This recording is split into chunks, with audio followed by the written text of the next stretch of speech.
Hi, I'm Patrick Prince with the Tulsa World, joined by Eric Bailey, our University of Oklahoma beat writer. And this is our weekly chat on OU. It'll be pretty football heavy today. And I'm subbing in for Garen Emig. In future weeks, it'll be Eric and Garen. But Garen is out west with the Oklahoma State Cowboys. So I get the pleasure of talking to Eric today and doing a little wrap up on a weird, bizarre, odd OU season, but ended on a high note. So Eric, Caleb Williams, what's your gut instinct? Is he going or is he staying? You know, it was just really interesting, Patrick. After the game, you had Brent Venables on the stage talking about the future of Oklahoma football and how Caleb was going to be leading the team. And then when we got to the press conference, I asked Caleb point blank, is he going to return next season? And, you know, he didn't really give us an answer at all. He talked about wanting to take vacation. And, you know, walking down into that press room, I thought for sure he was coming back. And then walking out of that press room, you know, it's back to 50-50. I think it's just one of those things where we're going to see NIL play a big part in what his next step is. I think there's going to be opportunities for him to make money, similar to what Spencer Rattler did with, you know, getting two vehicles last year. I think there will be opportunities, and you hate to see it. You just wonder if the highest bidder is going to win out on this thing. And all eyes are going to be on Los Angeles and USC. And, you know, he came to Oklahoma to play for Lincoln Riley. There's a lot of opportunities for NIL out in California. I think that it's just going to be one of those things where it's where, I hate to say the best deal, but Caleb Williams has to do the best thing for Caleb Williams. And I don't think football wise, I really don't think it's a drop off if you stay at Oklahoma. Now, I think it's just going to be the outside factors that decide what he's going to do. And that's why I think we're all in this wait and see mode right now. Yeah. Okay. Is it possible, Eric, that, could he be staying and just didn't want to announce and sort of steal the spotlight from the team from what was a great moment? You know, Bob Stoops coming back. I mean, is it possible he's staying and just didn't want to say at that time? Absolutely. There could be something where he's known all along he's going to stay. And you know what? If that's the case, you never know. It could be another big splash for Oklahoma and for Caleb Williams with this with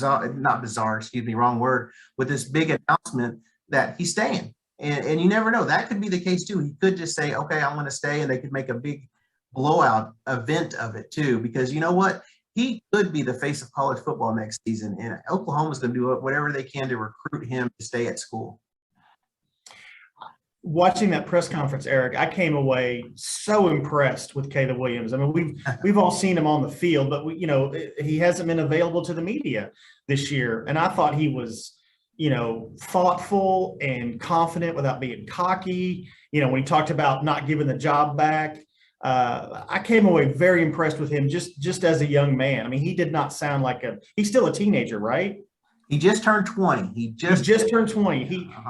He did not sound like the average 20-year-old to me. Do you agree with that? Disagree? You talked about confidence. He walked in wearing a cowboy hat.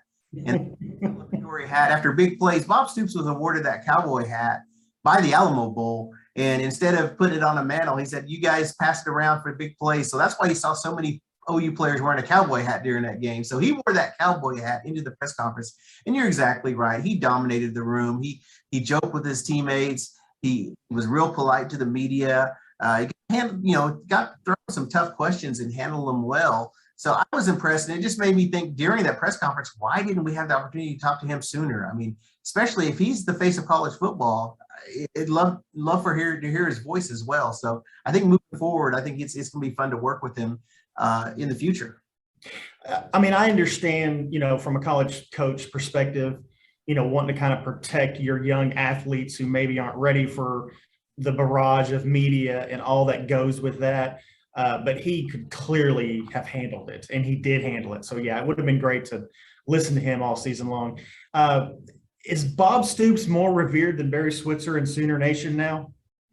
That's a great question. I mean, you know what Bob Stoops did, and it's just this past month.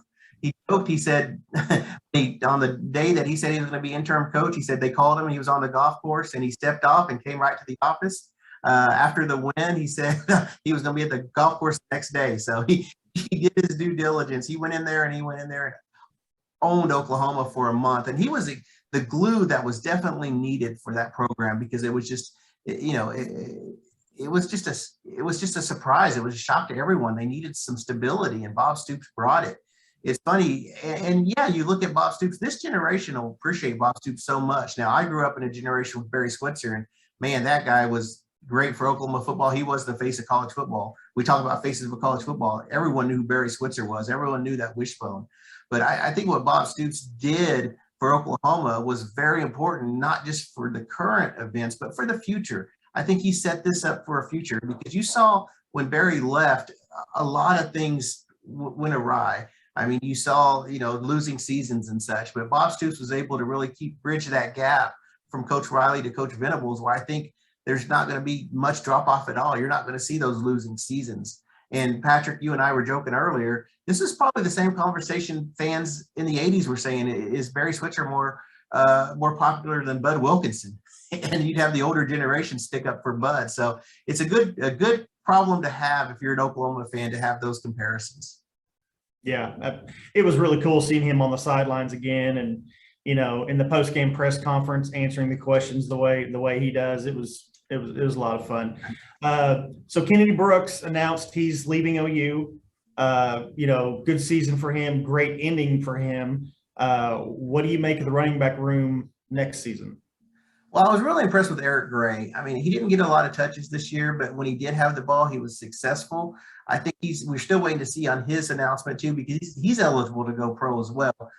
So we'll keep an eye on that. I think he'd really benefit if he stayed, because he brings some veteran leadership to that running backs room. And I think that you look at Marcus Major. I was just so impressed with what he was able to do. A young man who had academic issues got eligible in midseason. And it's funny, it just seems like he plays his best football in bowl games, because he had a huge game last year against Florida. So I just think it's one of those things where you need those two to really kind of stabilize that running backs room, because you're losing a Kennedy Brooks who ran for over 3,000 yards, and he's only one of 4 Oklahoma players that had 3 1,000-yard seasons. That's amazing when you think about it. Now, the one player to watch in the recruiting world is Javonte Barnes, running back out of Las Vegas. He's a guy, he's a high 4-star guy that could really come in and be an impact player as a freshman. So that's something else you have to really, really keep an eye on, because I think he can be a guy that, we've seen in the past. I don't know how Coach Levy's going to use his running backs, but we've seen they need to have a lot of depth at that position. They take a lot of hits. In Lincoln Riley's system, you saw a lot of guys take hits. So another player, Gavin Salchuk, guy out of Colorado. He's another guy that you can keep an eye on too, a freshman coming in the 2022 class. You kind of alluded to it earlier, Eric, but I mean, with all the craziness and uncertainty with Lincoln Riley's exit, Stoops really did right the ship and did it quickly. And then the bowl game, I mean, they could not have had a more perfect ending to a crazy time. Is that fair? And, in the moment with, Bob and Drake Stoops, that was great. I mean, for all that's happened, they're going into the offseason about as good as they can be. Is that fair? Yeah, and you mentioned Bob and Drake Stoops. Just a little bit more nostalgia. Calvin Thibodeau came back. He's going to be at SMU next year as a defensive line coach. He came back. We saw him, lead his group in a pregame prayer afterwards, and he was wiping tears from his eyes. This meant, being at Oklahoma meant a lot to him. He played for the Sooners.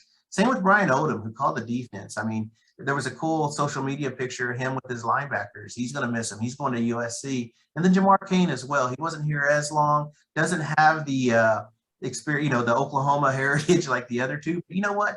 It meant a lot to him to come back and be with his defensive ends and such. So I think a lot of credit goes to those three for what they were able to do to come back, even though they're all going on to do other jobs. And going back to your initial question, yeah, this is the perfect way to transition into next year. It's kind of like what happened last year with the Florida game.